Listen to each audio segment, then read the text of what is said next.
ታሪኬ የጀመረው በቀራንዮ ነው በመስቀሉ ግርጌ አጋጣሚ አይደለም መወለድ ማደግ ሰይጣን ሲቀጠቅጥ ራሱ ሲመታ ባርነቴ ሲሻር ሰንሰለት ሲፈታ ታሪኬ የጀመረው በቀራንዮ ነው በመስቀሉ ግርጌ አጋጣሚ አይደለም መወለድ ማደግ ሰይጣን ሲቀጠቅጥ ራሱ ሲመታ ባርነቴ ሲሻር ሰንሰለት ሲፈታ ተላዘመሽበት ለኔ ግን ሲነጋ ይሄው ታሪኬ ተጀመረ ዛሬ ምስጋናዬ ይሄው ለጌታዬ አምልኮዬ እልልታዬ ይሄው ለጌታዬ ታሪኬ የጀመረው በቀራንዮ ነው በመስቀሉ ግርጌ አጋጣሚ አይደለም መወለድ ማደግ ሰይጣን ሲቀጠቅጥ ራሱ ሲመታ ባርነቴ ሲሻር ሰንሰለት ሲፈታ ተላዘመሽበት ለኔ ግን ሲነጋ ይሄው ታሪኬ ተጀመረ ዛሬ ምስጋናዬ ይሄው ለጌታዬ ምስጋናዬ ይሄው ለጌታዬ ስራኮ ከንጀልቀቤ ቀራንዮ irratti hojii fannoo isaatii ani dhalachuun koo akka carraa miti seenaan koo kan jalqabe qaraaniyoo irratti hojii fannoo isaatii ani dhalachuun koo akka tasaa miti diinni koo raafamee yemmutti wargamu garbummaan koo hafee hidhaan narraa kufe diina kootti dhiyeenaaf immoon barii anaafuu seenaan koo achirraa jalqabe galanni koo kunootti gooftaa koo galanni koo kunootti gooftaa koo faarfannaan koo ilillee koo kunootti gooftaa koo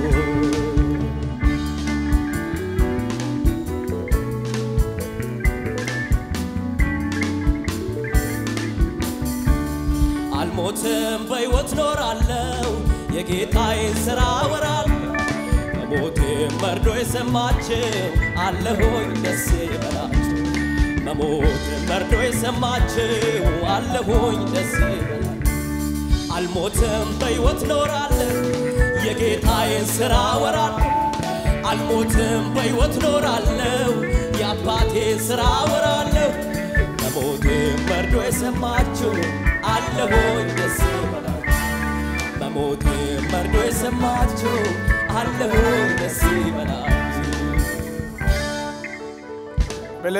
bless you እና አባና ወርቴሰን thank you Wangeelaa Maatewos በቆና ኩደቶክ ለኮብሳ ኩደጃ ወሬ መጻፈ ቀብደን የማቴዎስ ወንጌል ምዕራፍ 11 ቁጥር 16 መቃ ኢየሱስ ክርስቶስን ነንዱብሳ ዳሎታ ሲያና ከነገሩ ማልቲ ፈኬሳ innaka ijoollee lafa gabaa ta'ani hiriyoota isaaniitiin faaggaa isaanii fafuufnaan sirbuu didan faaruu isaan dhageessifnaan gadduu didan jedhanii wacaniiti Yohaannis yemmuu dhufee nyaata nyaatu dhugaatiin dhugu ture isaan immoo inni seexana qaba jedhan ilmi namaa yemmuu dhufee nyaata hin dhugas isaan immoo ilmi namaa albaadheessaaf machaadha kana hidhata warra qaxxuuf warra akka seeraatti hin jiraanne jedhu ata uyyuu malee ogummaa waaqayyoo ija hojii isaatiin dhugaa argateera amen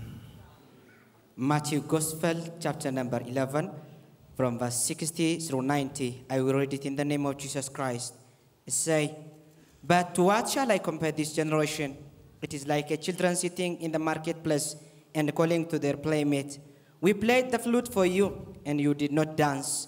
We sang a reed and you did not mourn. For John came neither eating nor drinking, and they say, he has a demon. The Son of Man came eating and drinking, and they say, look at him, a glutton, and drunkard, a friend of a tax collector and the sinners. Yet the wisdom is justified by her deeds. Amen. Amen. Arka mirgama tarrakat dain kadan. Gofta Jesus. Lord Yeroo kana Jesus, si kadhanna fuula kee jirra sirraa dhaga'uuf sirraa barachuuf fayyuuf hirmaattuu mootummaa keef qophaa'uuf dura kee jirra. Yeroo ati dubbattu gurra dhaga'u yaada fudhatu nuuf kenni. Maqaa Yesuusiin sammuun keenya kan baname haa ta'u. Gurri afuura keenya ijji afuura keenya yaadi garaa keenya kan baname haa ta'u. Foon isaanii as kaa'ee yaada isaaniitiin kan balali'u ergaan seexanaa waraanamu. Inni sammuu saba kanaa garboomsee jiru harki diinaarraa haa garagalu. Abanamu sammuun keessan. የልቦናችሁ አይን የበራ ይሁን መንፈሳዊ ጆሮአችሁ ሁሉ የተከፈተ ይሁን በኢየሱስ ደም የተከፈተ ይሁን መቃ ኢየሱስ ልመዋቀዮን ከበነም ያተው ወላንሶን ዲና ሐቀበሙ ሰይጣናት ዱኩባታ በደከ ገዲስ ሰበከ ሂክ አራራና ጎድናፍስ መቃ ኢየሱስ አሜን ኖራ thank you kindly take your seat. Dubbi waaqayyo gabaabatti isinitti dubbadhu guyyaa har'aa. The word of God shortly I am going to speak with you today is Dhaloonni har'aa maal fakkaata isa jedhudha.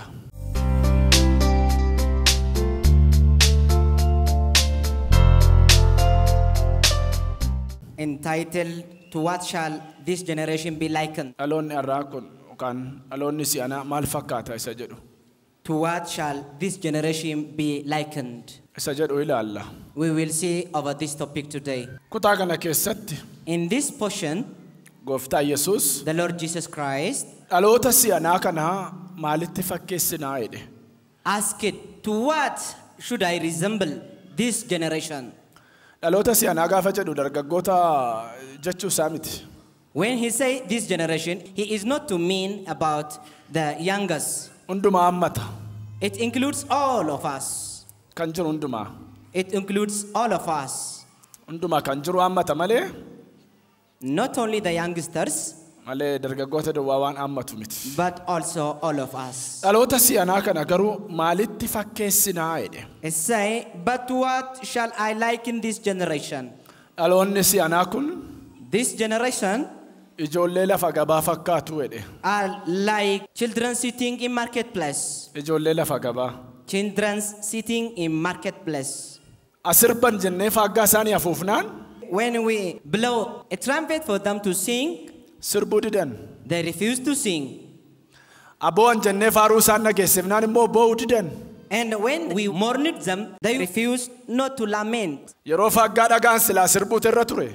They would have sing when they heard the voice of the trumpet. Yeroo faaruu dhagaan silaa boo'uutu isaan irra ture. They would have lament when they heard the mourning. Waan dhagaaniif deebii laatani. They didn't respond to what they have heard. Dhaloonni kun dhaloota lafa gabaati jedhe Gooftaan. And the Lord Jesus Christ called them, they are children of the marketplace.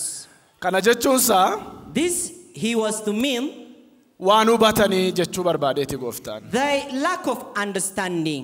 Dhaloota lafa gabaa gaafa jechuunsaa When Jesus referred them, they are dhaloota hin hubanne. children of marketplace. He was saying that they are Hubannaa kan hin qabne. children, those who lack understanding, Gowwoota who are foolish.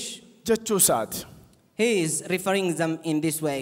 Yohaannis Cuuphaan gaafa dhufe When John the Baptist came, karaa Waaqayyootti agarsiisuudhaaf when he wanted to pave a way, wanta inni maabara isaaniitti hin makamneef because he was not added to their congregation, namootarraa adda ba'ee yaada Waaqayyoo waan inni jiraatuuf because he used to live the thought of God being separated from people, hafuura hamaa qaba kanaaf caakkaatti gala jedhaniin. they said to him, he has a demon, that is why he is separated from man. Yesuus immoo gaafa dhufu And Jesus came again, mandaruma keessa deeme living with them, hiyyeessa birattis beside the poor, ejjitoota birattis beside the fornicators, sobdoota birattis beside the false talker. argamee He present gargaaraa ture. and he used to help them Sababni isaa because Fayyaan ogeessa fayyaan barbaadu. The health man will not need of a doctor. Dhukkubsataa ogeessa fayyaa barbaada. Only the sick man need a doctor. Yesus qajeeltota barbaadu hin dhufne. Jesus came not to seek after the righteous, Cubbamoota barbaadu dhufe. but to the sinner. Cubbamoota yaada garaa isaanii geeddaratan oolchuudhaaf dhufe. He came to the sinner who are willing to repent. Kanaaf isa hawaasa keessaa adda ba'e, isa yeroon isa gate, isa cubbuudhaan adda ba'e akka seera Museetti namni cubbuu hojjetu dhagaan rukutamee du'a. Warra namarraa adda ba'e, warra hawaasarraa adda ba'e dhaqee wajjin nyaatee dhaqee barsiisee gara mootummaa Waaqayyootti deebisaa ture. So he used to teach and encourage them to come to the kingdom of God. Those people who were rejected from the people who were prepared for stone as the law of Moses. Sababanni warra qaraxxuuf warra ejjituu biratti argamee lafa isaan badanii barbaadee deebisuuf Yesuusin abbaa garaati jedhan. Because he was found among fornicators, among the poor people, they said to him, he is a glutton. Isarraa fagaatee yaada Waaqayyoo jiraatuuf hafuura hamaa qaba. Isatti dhiyaatee isaan fayyisuuf jedhuuf immoo abbaa garaa. To that lived alone, they call him, he had a demon. To that socially accepted and living with social people, they called him, he is a glutton. Yeroo Waaqayyo isaanii qabu yeroo fayyinaa hubachuu hin dandeenye. They couldn't understand the time of salvation God gave to them. Yeroo yaada garaa geeddarannaa fudhachuu hin dandeenye. They couldn't have a time of repentance. Mootummaa Waaqayyoof of qopheessuu hin dandeenye. They couldn't make up their mind for the kingdom of God. Dhaloota waan galleef. They were unwise people. Dhaloota waan hubanne. They were unwise people. Sagalee faaggaa dhagaanii kan hin sirbine. When they heard the voice of the trumpet, they couldn't respond. Sagalee faaruu dhagaanii kan hin boonye. When they heard the voice of mourning, they couldn't mourn. Yeroo fayyina isaaniif dhufe fudhachuu kan hin dandeenye. They couldn't accept the salvation came to them. Dhaloonni kun dhaloota lafa gabaati jedhe Gooftaan. Jesus Christ called them, this generation is a generation of a marketplace. Dhaloota lafa gabaati kun. A generation of a marketplace. Hubachuu hin dandeenye. They were unable to Fayyina understand. Waaqayyo isaanii qabu irratti dammaqanii fayyuu hin dandeenyedha. They couldn't awake and receive the salvation and the healing of God came to them. Macaafa Ermiyaas Raajicha If you read Jeremiah afur chapter number 4 lakkoofsa 22 from verse 22, akkana jedha. it says like this. Waaqayyo sabni kun gowwoota waan ta'aniif anaan hin beekne akka ijoollee wallaaltu waan ta'aniif hin hubatan. Isaan wanta hamaa gochuutti ogeessa waan gaarii gochuu garuu hin barre jedha. For the people are foolish, they have not known me. They are silly children, and they have no understanding. They are wise to do evil, but do not good.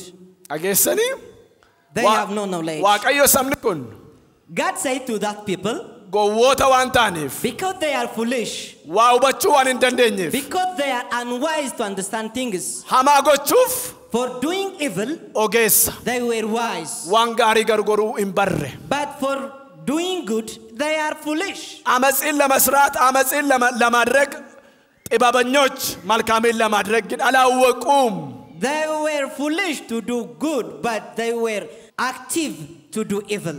dhaloota This generation waan hamaatti ogeessa ta'e is wise to do evil isa gaariif immoo wallaalaa ta'e. and foolish to do good. bara ammaa kana fakkaata. It resembles such namni waan generation. hamaa gochuuf ogeessa.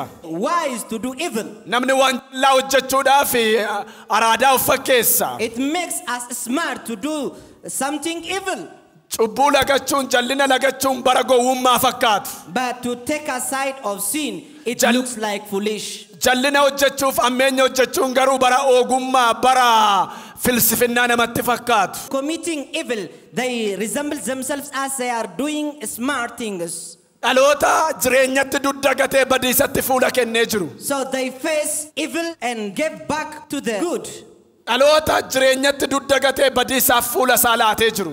They gave their back to the life and gave their face to the evil doing and the destruction. dubbii isa kan qoruu hin dandeessu jedhe gooftaa Yesuus Fariisotaan. Jesus Christ said to the Pharisees, you can test this word. dubbii isa kan qoruu hin dandeessu. You can test the other words. bara fayyinaa isinii dhufe garuu akkamittiin hubachuu dadhabdanii jedhe. But how can't you understand the time of your salvation? yeroo fayyinaa isinii dhufe akkamitti hubachuu dadhabdan. How can't you understand the time of your salvation came to you? ogeessi isa yaada Waaqayyoo raawwatudha. So the wise man is that who accomplishes the desire and the will of God. Ogeessi bara fayyinaa isaa dhufe kan hubatudha. The wise man is the man that is able to redeem the time, and Gowwaan isa jireenyatti duddagatudha. foolish is the one gave his back to the words of life. Ogeessi isa fayyinatti fuula isaa deebifatudha. The wise man is who that face to the salvation and the Dhaloota healing. waan hubanne dhaloota lafa gabaati dhaloonni kun jedhe gooftaa Yesuus. Jesus Christ referred this generation. This generation is the generation of the children in the marketplace. Maqaa Yesuus Kiristoos hojjetaa Waaqayyootiin ganama kanaa kaasee afurri hubannaa isiniif kan kenname haa ta'u. May you receive the spirit of understanding from this morning by the power in the name of Jesus Eewu kan Christ. dhagahaa jiru. Who is listening to me? Hubannaan jireenya bara baraatti isin geessu isiniif kan deebi'e haa ta'u. May you receive understanding that leads you to the eternal life. Yesuusin waaqessuu kan dhufneef We came to worship Jesus dhukkuba keenya qofarraa fayyuu, not only to recover from our hidhaa sickness keenyarraa hiikamuu, or not to be free from our gaaffii bondage keenya akka deebi'u, or not to receive answer for our isa question. kana duwwaaf miti Yesuus only- jireenyadha. Not only for this but to receive life. Nama simbira jiru Yesuusin kan barbaaddu ati jireenyaaf immoo bu'aa biyya lafaatiif jedhaan hime. Ask your neighbor saying, why are you seeking after Jesus? Is it for your salvation or for physical things? Dhaloota hubannaan qabnedha dhaloonni kun jedhe gooftaan. Jesus Christ said to this generation is unwise generation. Faarsaa 32 lakkoofsa 8 If you read Psalm 32 from verse 8, sin gorsaa, it says, I will advise you, sin barsiisaa, I will teach you, sin to'adhaa, I will control you, karaa sittan agarsiisa. I will show you a way. Ati garuu But you akka fardaaf gaangoo warra waan hubannee na jalaan ta'in jedha. be not as mule and a horse that cannot understand things. Akka fardaaf gaangoo warra waan hubanne, Those who cannot understand things, be not as a mule or a horse. akka fardaaf gaangoo warra hubannaan qabnee na jalaan ta'in. Be not as them, please.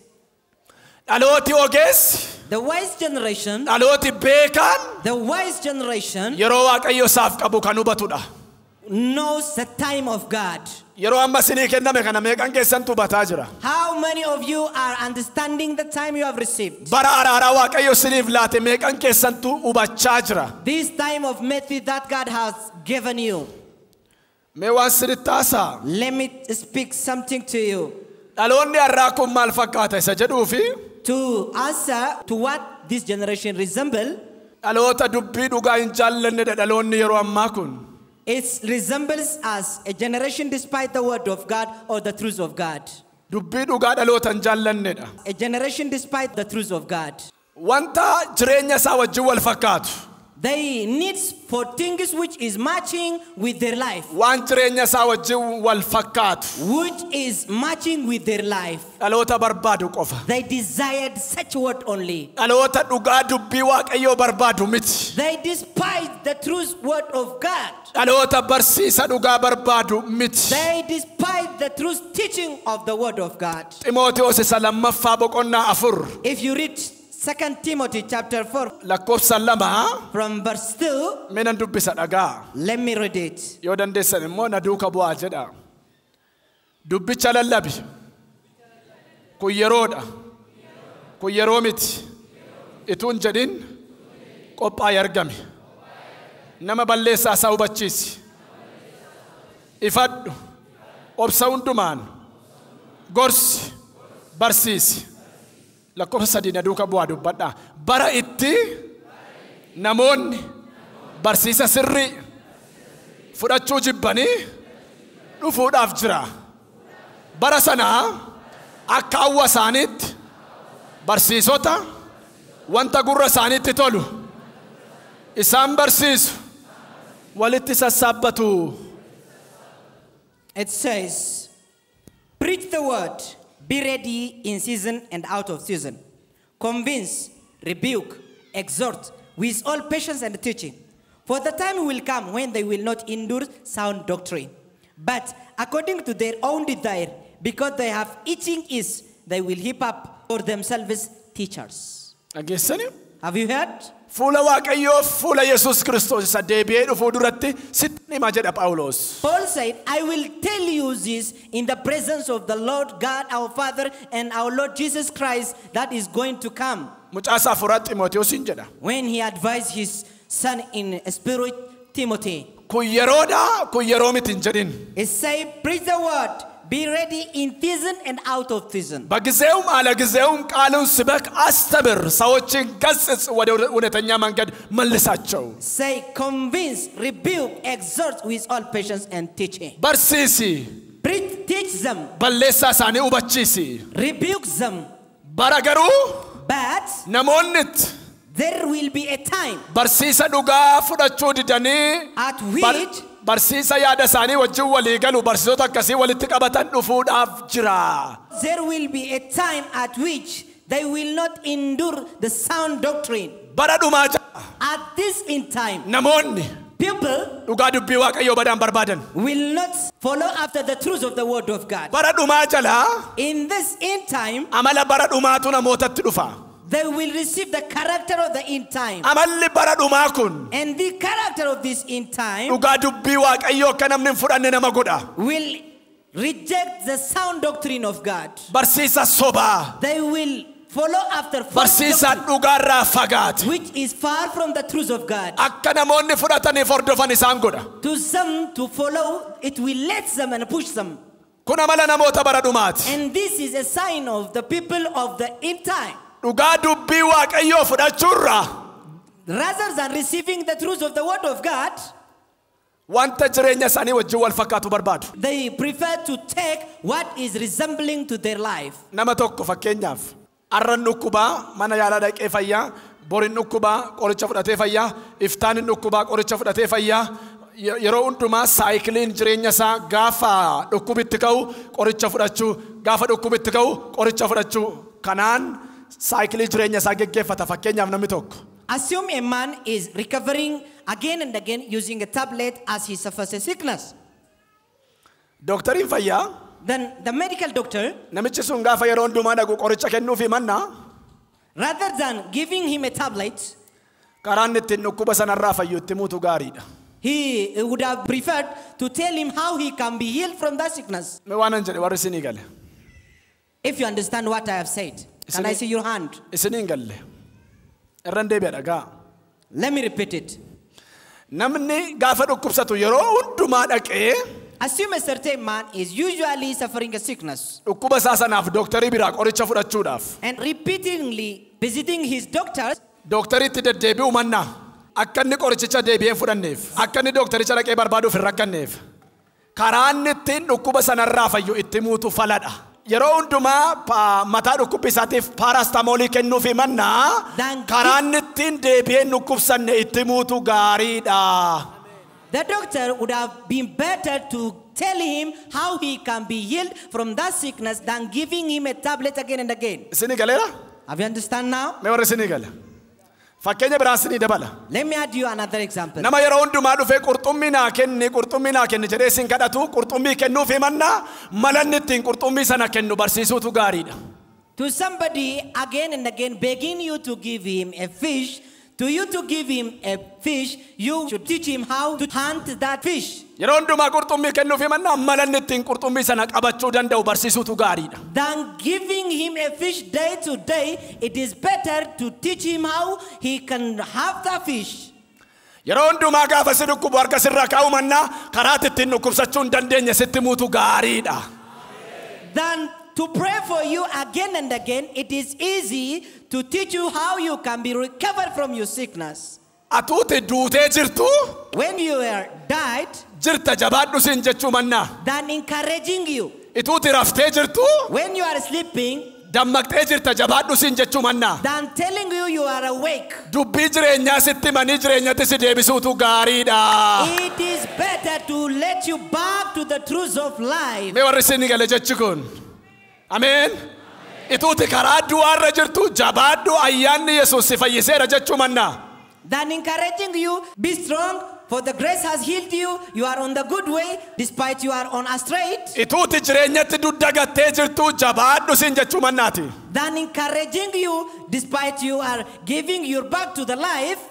Deebii gara fayyinaatti. It is better to tell you back to the healing. Siin jechuutu fayyina. It is better, and that is healing for you. Qoricha dhugaasa ta'e wangeela fudhadhuu fayyisiin jechuutu furmaata. It is the solution to tell you, receive the truth of the word of God and be healed and saved. Namni bara kana The current generation nama dhugaatti mubadaan barbaadu. dislike the man that is telling them truth. Sababni isaa Because dhaloota dhugaa gurguruudha malee dhaloota dhugaa bitatu miti. they are truth selling generation, not truth buying generation. Fakkeenya 23 In Proverbs 23:23, dhugaa yoo argatte bitadhu malee hin gurgurin jedha. the Bible tells us, buy the truth if you find it and not sell it. Unetiin kaagenya gizaanji attishit.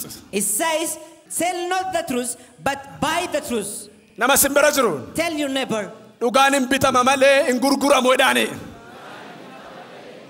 Yihuudaan Judah dhugaa kana gurgure gaaf tokko. sold this truth. Yesuus ani dhugaadha jedhe. Jesus said to himself, I am the truth. Dhugaa kana lakkaa'ee birrii 30tti gurgure. And Judah sold this truth by certain birr. Naggaadeen horii gurguru miti naggaadeen nama gurguru mana Waaqayyoo keessaa ba'e. And a merchant of a man grown from house of God. Kanaaf namooti bara dhumaa So the people of this in time dhugaan barbaadani. seek not after the truth, Ituun nataa jiru, despite they are stealing, ituun sobaa jiru, despite they are ituun ejjaa jiru. speaking false and committing fornication. Jabaadhu.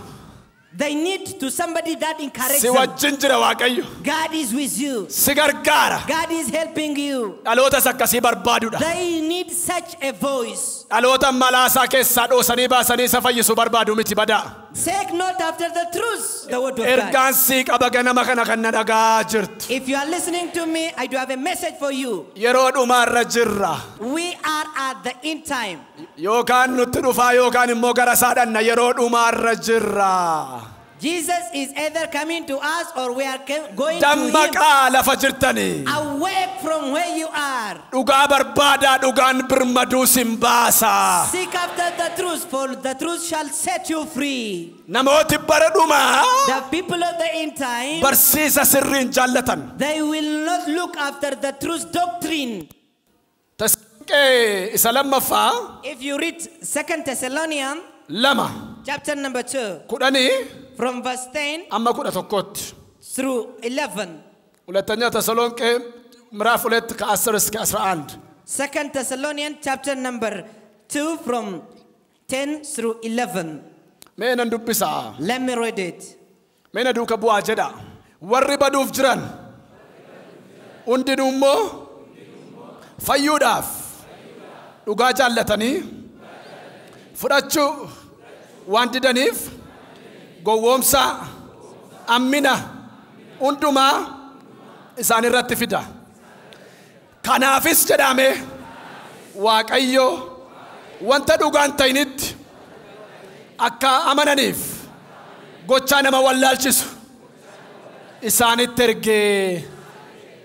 Ageessanii wanta dhugaan taane waan nama wallaalchisu maal godhe isaanitti erge. Sababa maaliitiif? Sababa isaan dhugaa fudhachuu hin barbaanneef. It says, and with all unrighteousness deception among those who perish, because they did not receive the love of the truth, that they may be saved. And for this reason, God will send them a strong delusion, that they should believe the lie. Sababa isaan dhugaa fudhachuu hin barbaanneef. Because they were not after the truth, Gowwoomsa God gave them afura dhugaan taane garuu afura wallaalchisaa. the spirit of deception. Afura wallaalchisaatti dabarsee isaan kenneedha. God gave them to the spirit of deception. Mee waa'ee kanaa isinitti hima. Let me tell you about this. Afura Waaqayyoo fakkaata. It looks like the spirit of God, Garuu afura Waaqayyoo miti. but it is not the spirit of God. Waanuma dubbii jireenyaa fakkaata. It looks as a word of Waan life. fayyinaa fakkaata. It looks as the word of Garuu waan dhugaarraa fagaate. salvation, but it is far from the truth. Gochaa wallaalchisaa. The deception act. Raajota 400 saname Those 400 prophets, warra Aabiif raajii dubbachaa turan sana. those were prophesying for Ahab. waaqayyotu hafuura wallaalchisaa isaanitti ergeedha. God sent them the spirit of deception. Maaliif? Why?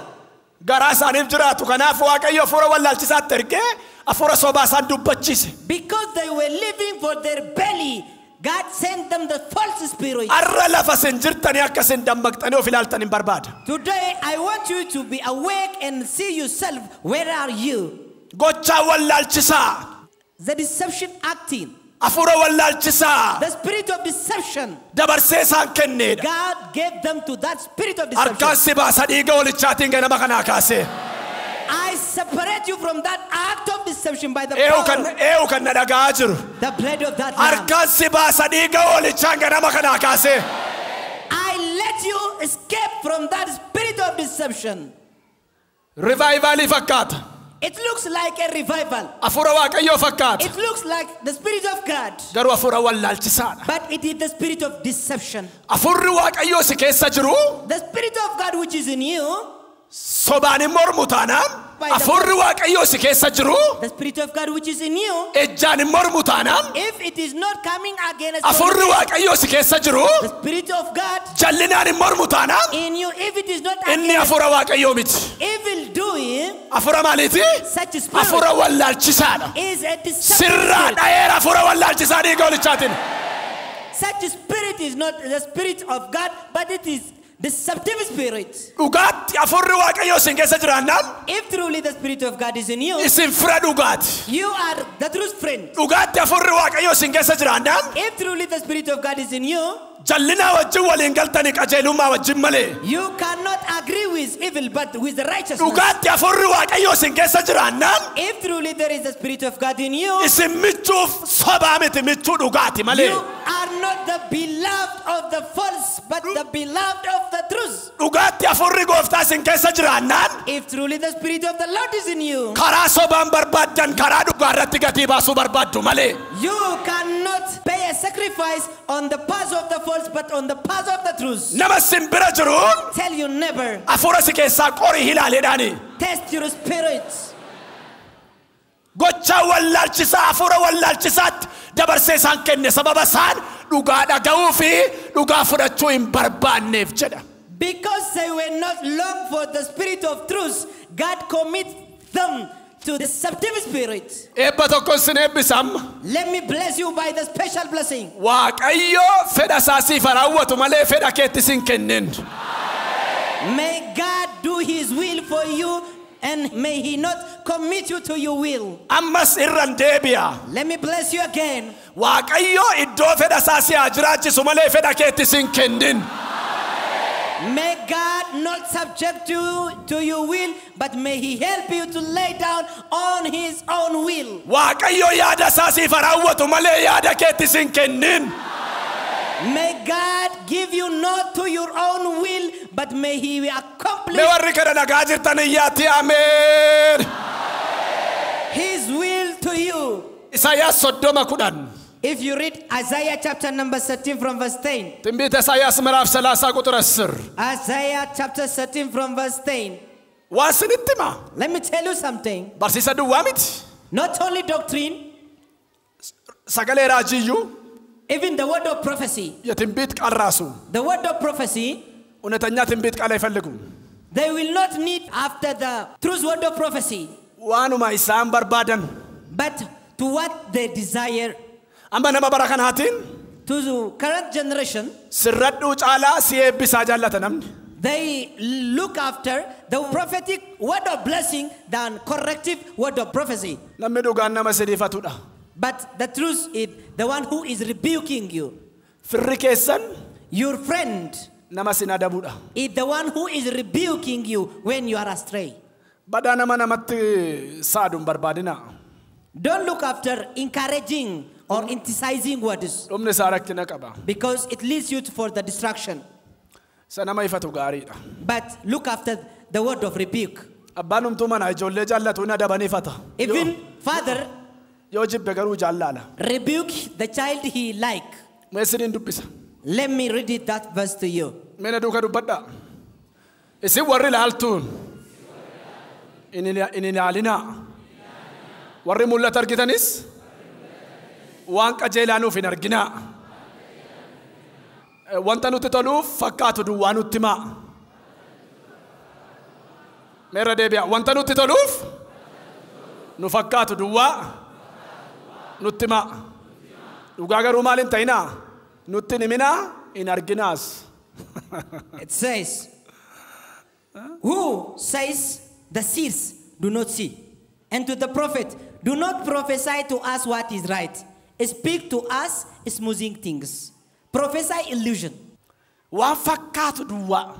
Say, prophesy to us only illusion. Waan nutti tolu duwwaa. Which is smooth for us. Nutti himaa. Prophesy touch only to us. Dhugaa nutti hin himinaa. Prophesy to us, not the truth. Maqaa Yesuusiin dhugaa akka dhageessuuf gurri kee abanamu ganama kana. May your ears be open to listen the truth of the word of God. Yeroo baay'ee isinitti himeera. I have told you this many times. Namichati Waaqayyoof jiraachuun barbaada. A man said, I want to live for God. Garuu foonsaatu mo'achuu dadhaba. And he was unable to come over his flesh. Halkan dhugaatii irra bulee. And one day, he spent his time drinking. Jireenya xuraa biraas keessa tureera. Throughout all the night. Bulee isaa namni kadhataaf. And in the morning, somebody started praying for him. Garbicha koo jabaadhu Waaqayyo si wajjin jira sin eebbisa siin jedha iree raajiitti dubbatanni tokko. And the man praying for him prophesied to him, man of God, God is with you. God is encouraging you. Namichi ol jedhee ilaaleeti. And the man see unto the man who is praying. Afaan kee qabedee lafan bulenatu beekaa jedhe. He said, shut up, for I know where I was in the night. Namni akkasii fayyeera. Such man has saved by himself. Edee lafan bulee. Because he is saying, Bakka namichi fayyeera. I know where I was in the evening. Atuu siniitiyoo. If it were you, hallelujah, amen. you may shake yourself like this saying, hallelujah. Huh? Hallelujah. You may pretend like this. Amma bara kana amma namni gaafa waldaa dhufee galu waaqeffannaan nama shafaduu barbaada. Hallelujah. Mu. Hey. You want to deceive Fayyi. your friend when you come to the church. Deebii karaatti. But back, return to the truth. Nama simbira jiruun deebii jedhaani. Tell your neighbor, return to the truth. Dhaloota dhugaan barbaanne. The generation after the false doctrine. Dhaloota soba jaallatu. Those who are longing for the false doctrine. Dhaloota gowwoomsaa jaallatu. Those who are longing for the words of deception. Ijoollee lafa gabaa jechuun ishee akkasiiti. Those are children of the marketplace. See dhugaan jaallanne sa gowwoomsaa jaallatu jechuudha. Those who looks after the false, not after the truth. Inni biraan. The other. Amalli namoota bara dhumaa yookaan immoo dhaloonni bara si'anaa kun maal fakkaatan ni jedhu inni biraan. The nature of people at this end time resembles. Jireenyi isaanii duumessa bokkaa of keessaa hin qabne fakkaata. Their life likes the dry cloud which is pushed by the wind. Irraan deebi'a dhagaa. Let me repeat this word. Jireenyi isaanii duumessa bokkaa of keessaa hin qabne fakkaata. Their life resembles the dry cloud. ሕይወታቸው ዝናብ የሌለ ደመና ይመስላል. Their life resembles waterless cloud swept along by the wind. Mee waan sanitti midhagaa. Let me tell you something. Mee duumessa bokkaa of keessaa hin qabne warri beektan mee harka raasaa. Harka raasaa warri beektan. When you run, if you know the dry cloud. Duumessi dhufee baay'ee lafa uffisee. The cloud covering the earth. Hin roobattanii ilaaltu. When you are expecting the rain to come. Feekiidha garuu bokkaa of keessaa hin qabu. It will not give you a rain, for it is fake. Namni olii gadi fiigee bokkaan roobuu fedhee wayyaa bakkee ol galchee qodaa galchee bokkaan roobuu fedhee horii sassaabee fiigee manatti galaa inni dichaa inni calanqisaa inni kakawweessaa takka turtanii garuu inni orroomne hin darbe. You may get ready for the rain coming, expecting the rain is to come, looking to the dry cloud. Feekiidha jechuudha. But after a while, you say Jireenya no. bokkaa of keessaa hin qabne. Waterless cloud. Duumessa bokkaa of keessaa hin qabne. That has no rain within itself. Yesus gaaf tokko arbuu ilaalee fagootti. One day Jesus Christ looked unto the tree. Baalli isaa baay'ee tolee jira. And it was flourishing. Beela'ee jarraa argachuuf itti gore garuu baala qaba malee ija hin qabu. And he went to collect a fruit from it, but it was green but no fruit. Amalli namoota bara dhumaa. The nature of these in-time people, Yeroo laaltan, yeroo faarfatan, yeroo kadhatan, yeroo waldaa keessa kiristiyaanota fakkaatu. resembles Christians. Garuu gaafa bira geessan dhugaansaa But the truth of their life hin fakkaatu malee is fake. dhugaan isaanirraa fagoodha. The truth is far of them. Yihuudaa lakkoofsa 12. Let you read Jude chapter 1 from verse 12. Ergaa Yihuudaa lakkoofsa 12. Jude 1 verse 12. Boqonnaan qabu lakkoofsa 12 ergaa Yihuudaa. Nan dubbisa dhagaa. Jarri kun irbaata jaalalaa sa walii wajjin qaban yeelloo malee sasaanii wajjin nyaachuun isaanii xurii isaanitti ta'a. Isaan garaa isaanii duwwaadhaaf hin yaadu. Isaan akka duumessa bokkaa of keessaa hin qabne isa qilleensaan oofamuuti. Akka muka yeroo ija kennuun isaaf ta'utti ija dhabeeti. Akka muka hundeedhaan buqqa'ee gogee kosoraa'eeti. Akka duumessa bokkaa of keessaa hin qabne akka muka isaa ija hin qabne baala duwwaan tuulameeti. It says, these are hidden reefs at your love feast. At thy feast with your fear. Shepherd feeding themselves. Waterless cloud swept along by the wind. Fruitless trees in late autumn. Twice dead, uprooted. Ageessanii mee warreen dhagartan. Kiristoos Yesuus dhugaa akkasii dubattaniif sammuu keessa dhabanu. May Jesus Christ open your mind to understand the truth. Kan na dhagaayiru. Who is listening to me? Jireenyi isaanii maal fakkaataidha? Their life resembles duumessa bokkaa of keessaa hin qabne. a cloud without water. Muka baala tuulatee ija hin qabne. A tree without fruit. Ulfaataadha. So difficult. Bakkeen kiristaana fakkaata. Externally, they resemble a Christian. Keessi garuu waan biraadha. But internally, they are another. Kiristaanummaan isa bakkee duwwaatu hin taane isa keessaadha. But the true Christianity is not external, but the internal. Isa keessaadha. It is the internal one. Of hin gowwoomsinaa. Deceive not yourself. Deebi'aa dhugaatti. Return to the truth. Yaada garaa geeddaradhaa. Repent. Barbaada ilma Waaqayyoo. Seek to the yeroo Son of fayyinaa God. sinii kenname kana hubadhaa. Understand the time given to you. Bara fayyinaa sinii dhufe kanatti of jalan dabarsinaa. Repent and back at the time given to you for salvation. Meena dhagaa waan sinitti hima. Let you listen to me. Let me tell you. Waaqayyo maaliif nu gidduutti gadi bu'ee kan jaaman banee kan naafatan diriirsee kan du'an maaliif jireenyatti deebisa? Do you know why God is doing miracles and the wonders right here? Guyyaa gara guyyaatti hojii sammuu namaatiin olimaaf hojjeta. Do you know why God is doing beyond imagination miracles right here? Waa lamaafi. It is for two things. Tokko The first one warra dukkana keessa jiran ittiin waamuufi. is to call those who are in the darkness. Lama immoo The second one isin warra waldaa keessa badee irribaa dammaqsee jireenyatti isin galchuudhaafi. is to awaken you, those who are disappeared in the church. Wayyoo yaa Beetesaydaa. He say, oh Bethsaida, Wayyoo yaa Korraasiif. oh Chorazin. Dinqiinsi gidduutti ta'etu Sodoom Gomoraatti ta'e Sodoom Gomoraan hin badduu turte. The miracle happened between you if it would have happened in the Sodom and the Gomorrah. Dinqii Waaqayyoo si biratti godhu, siif godhu, mana keef godhu, sodaa Waaqayyoo sittin dabalu, argama Waaqayyoo sin barbaachisu taanaan jireenyaaf miti firdiidhaaf si qopheessaa akka jiru beeki. If the miracle God is doing is not encouraging and Hubadhu yeroo fayyinaa si jedhu. promoting you Hubadhu yeroo gooftaan si kennu. salvation, Deebii yeroo keetti of qopheessi. make up your mind, get ready. Dhaloota bara dhumaa, The people of this end time dhaloota jireenyi isaanii is people whose life bokkaa qilleensa of keessaa hin qabne fakkaatu. looks like a cloud without water, Yookaan duumessa bokkaa of keessaa hin qabne fakkaatu isa qilleensaan oofamu. which Samaan. is being pushed by the wind. Duumessa bokkaa of keessaa qabu qilleensi hin oofamu. Water-filled cloud cannot be pushed by the wind. Nageessu? Have you heard?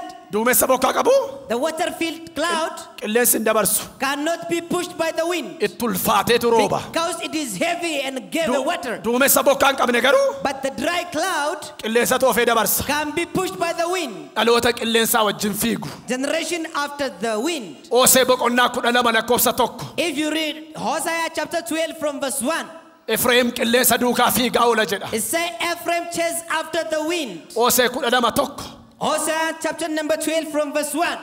Ephraim qilleensa ba'aa biiftuu duukaa fiigaa oola. Ephraim follows after the east wind, Biyya Gibxitti firoomee making relativeness with the Egyptian. mootii Sooriyaatti dhadhaa ejersaa gurguraidha. He sells olive oil for the Syrians. Ephraim nifaasiin yikkattalaal. Ephraim's chase after the east Maqaa wind. gooftaa Yesuusiin ganama kanaa kaasee sirrattan dubbadha.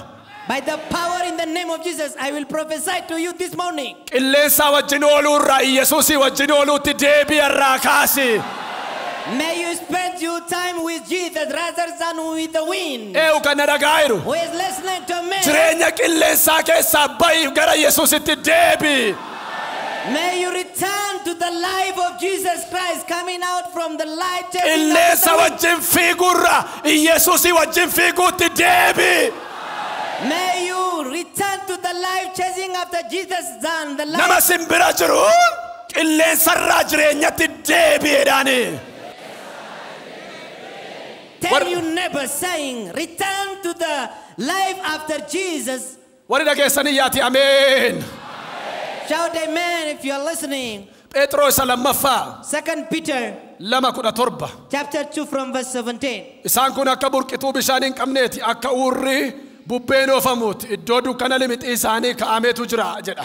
These men are waterless spring and the mist driven by storm, for whom utter depths of the darkness have been received. Qabxii sadaffaa.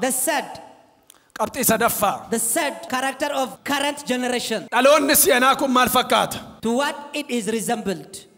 Bifa waaqeffannaa qabu.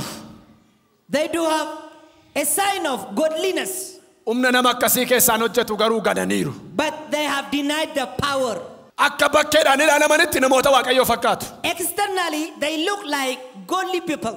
Namoota Waaqayyoo fakkaatu. They look like godly people. Yaa milkoo malkaallaachoo.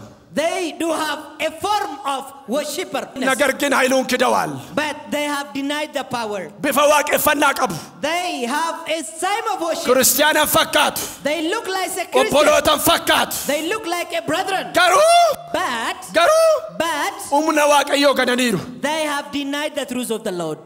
Ximootiyoos lammaffaa In the 2 Timothy 3 chapter number 3 5. from verse 5. Mina duuka bu'aa dubbadhaa. Let you read this with me. Akka bakkeedhaan mul'atanutti namoota Waaqayyoo fakkaatu.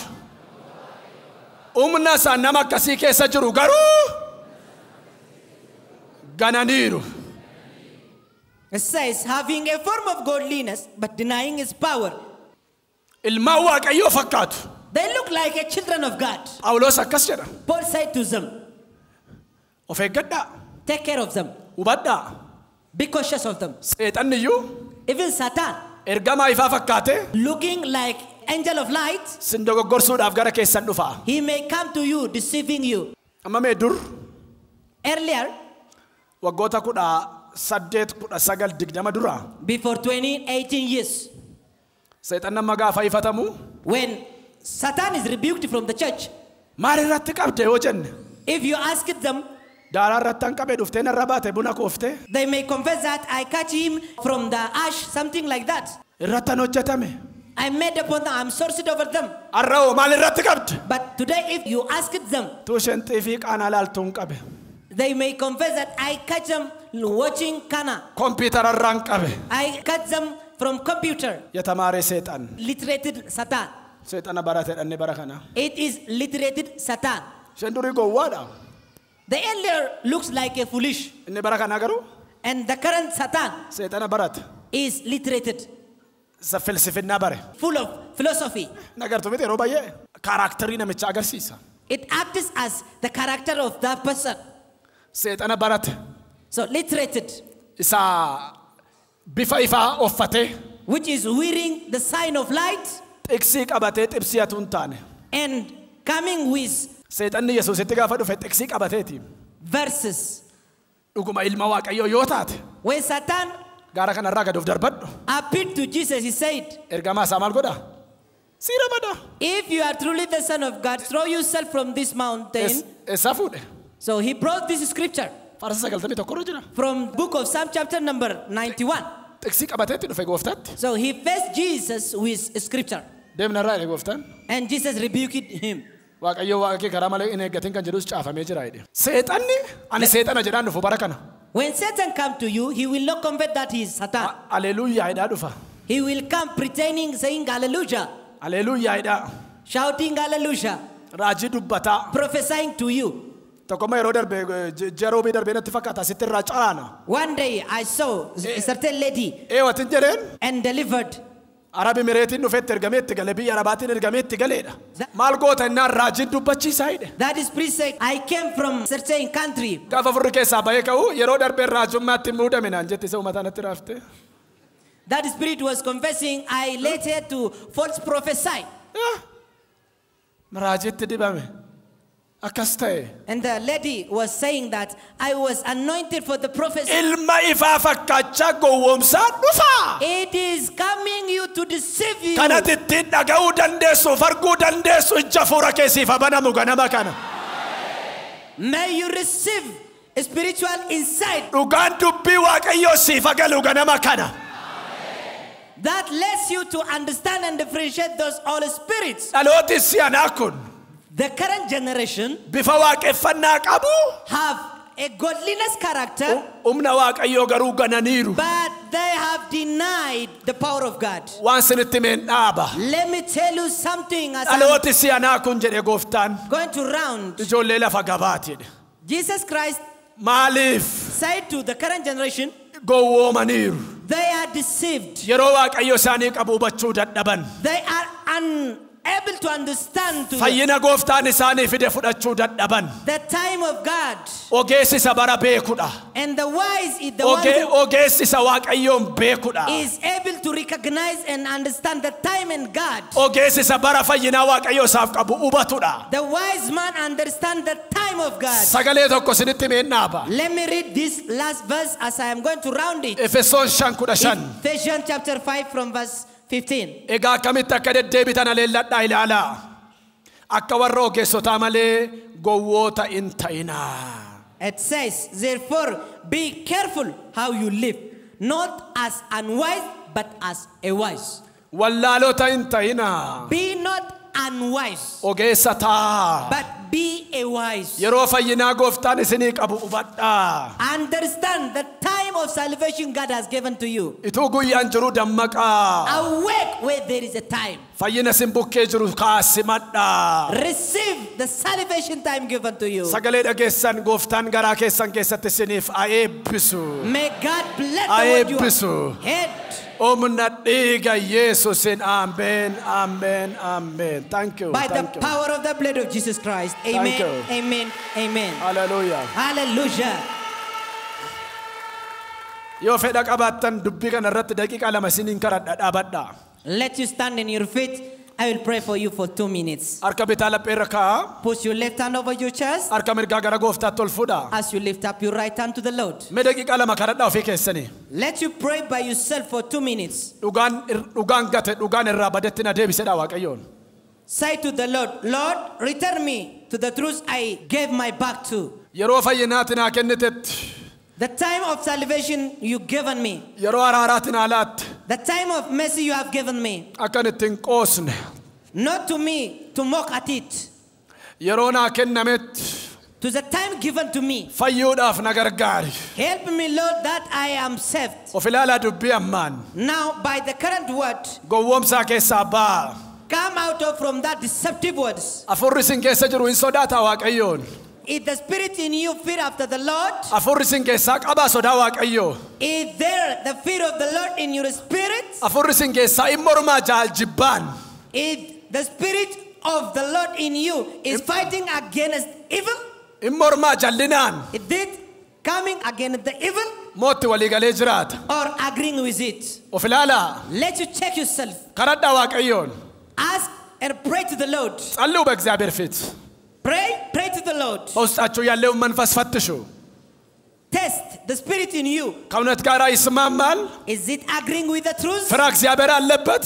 Have it the spirit of fearing of the ወይ Lord? ከአመፃ ከውሸት ጋር ይተባበራል ወይስ እውነቱን ይፈልጋል? Or is it agreeing with the false? መርምሩ መንፈሳችሁን። Let you test your spirit. ጸልዩ ወደ እግዚአብሔር። Pray to the Lord. ከረዳ። Pray. Waaqayyo akkati badduuf miti. Akkati fayyituuf sitti haasaa jira. God wants you to be saved, not to be destroyed. Si balleessuuf miti. It is not His willing to destroy you, Si oolchuudhaaf dubbataayira. but He is telling you to save you. Si cabsuudhaaf miti. He is not willing to break you, Si wallaanuudhaaf dubbachaa jira. but He is telling you to make you. Kadhadhaa gooftaa duratti. So pray in the presence of the Lord. Kadhadhaa. Pray. Hallelujah. Hallelujah. Oh, hallelujah. Namni arka lamman ol fuudhaan namni tokko Yesuus jedhaana wajjin. Shout, Jesus. Of beekan. I know who I am. Dadhabbii koos beekan. I know my weakness. Ifa fuula kee duraa dhokachuu hin danda'u. I cannot be hidden from the light of your presence. Sagalee ol fuudhaa baduu koo hin barbaaddu ati. Du'a koo hin barbaaddu ati. Cabuu koo hin barbaaddu ati. Kanaaf natti dubbatta. Nan deebi'a. Fuula kee naa deebisi. Nan deebi'a. Araara natti agarsiisi. Cubbuun dhokataan. Cubbuun mul'ataan. Humna narratti hin godhatin. Na fayyisi cubbuu dhokataatti. Jireenyi koo ija jireenyaa agodhatu. Ulfina keef kan hin taane. Shaakala cubbuu. Jallina. Ammeenya. Jireenya korraa. Godoo korraa. Afagaatu.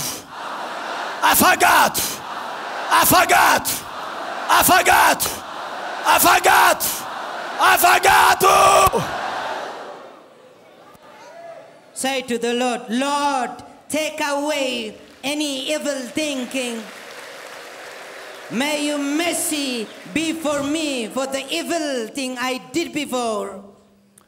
Ammas Yesuus jedhaana wajjin. Shout, Jesus. Bara dhumaa kana jala. At this in time, Afuura na dammaqsu naa kenni.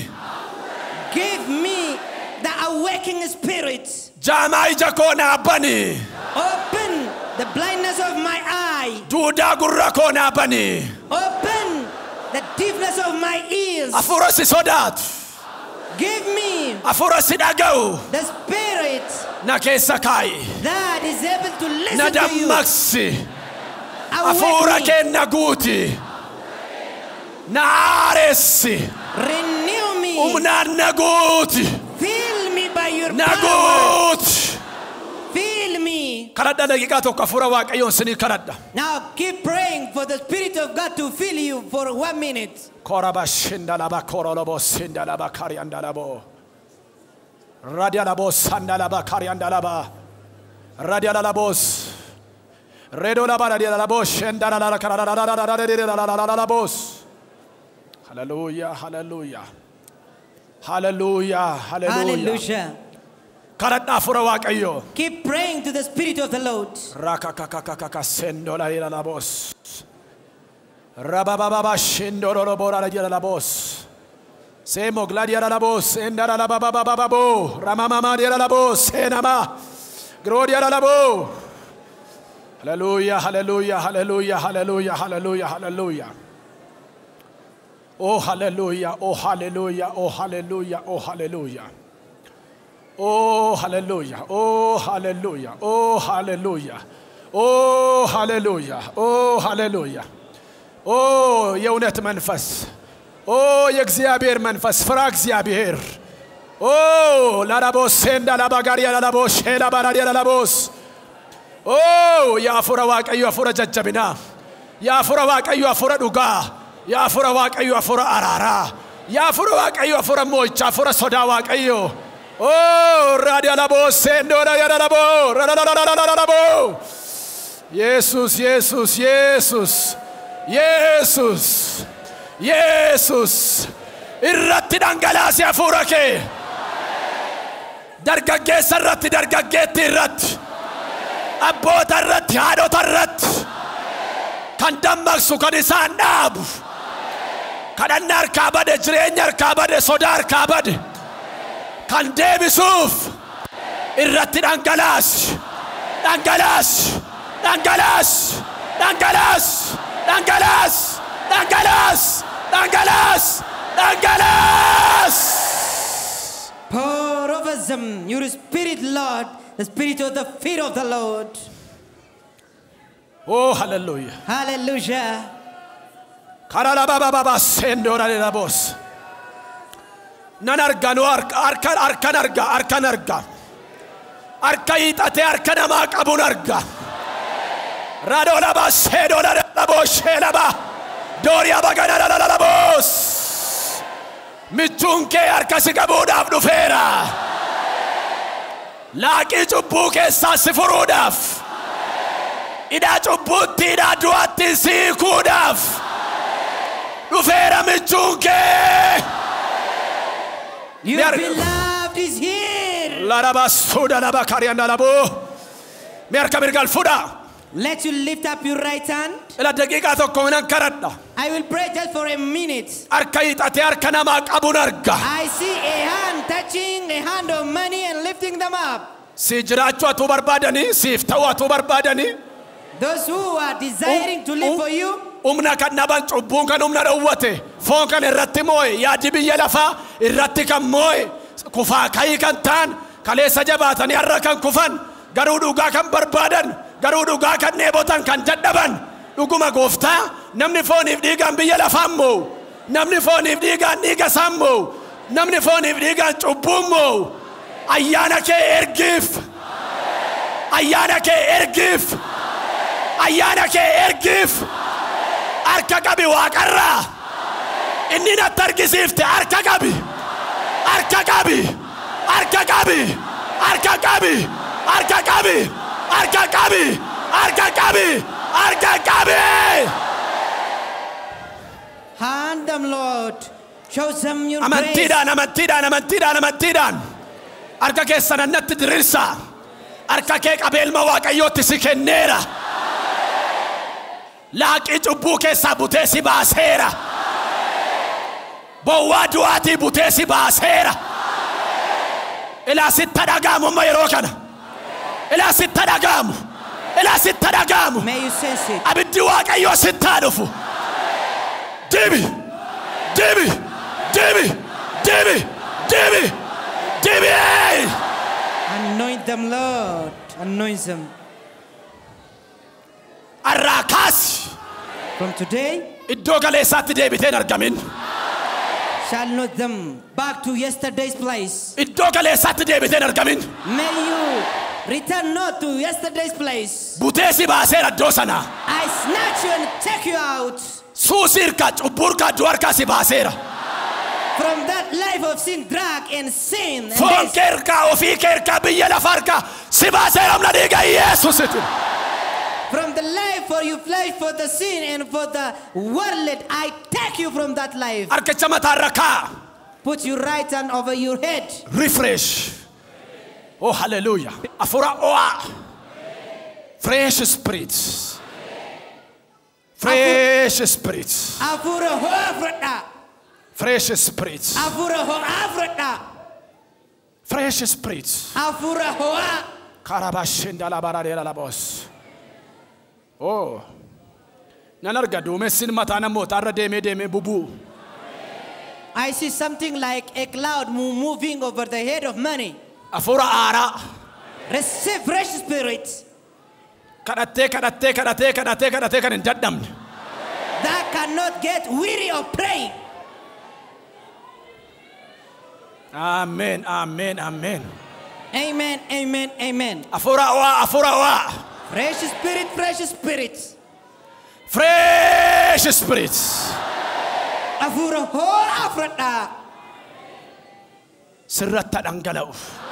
May it be poured on you. Sirratta dhangala'u. May it be poured on you. Sammuun kee haara'u. Be fresh in your mind. Abjuun kee haara'u. May your dream be fresh. Bultoon kee gaa'illi kee haara'u.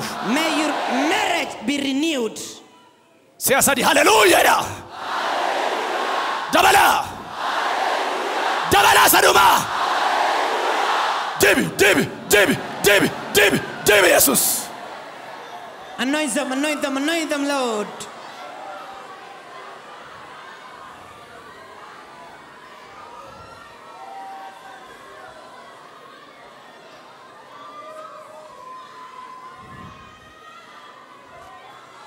Arrakasi harai. Be renewed from today. Isi mulata arg. Start looking a new vision at your beds. Afurri dhugaa barbaaduuf dheebotoo abiddi isaa sittaa qabatu. May you be cut by the fire after the word of Omna dhiiga Yesuusiitiin. of God by the power of the blood of Jesus Christ. Siyasati amen. Amen. Amen. Amen. Amen. Galata fidaa gooftichaaf. Hallelujah. Bring a shout of joy for this King of Glory.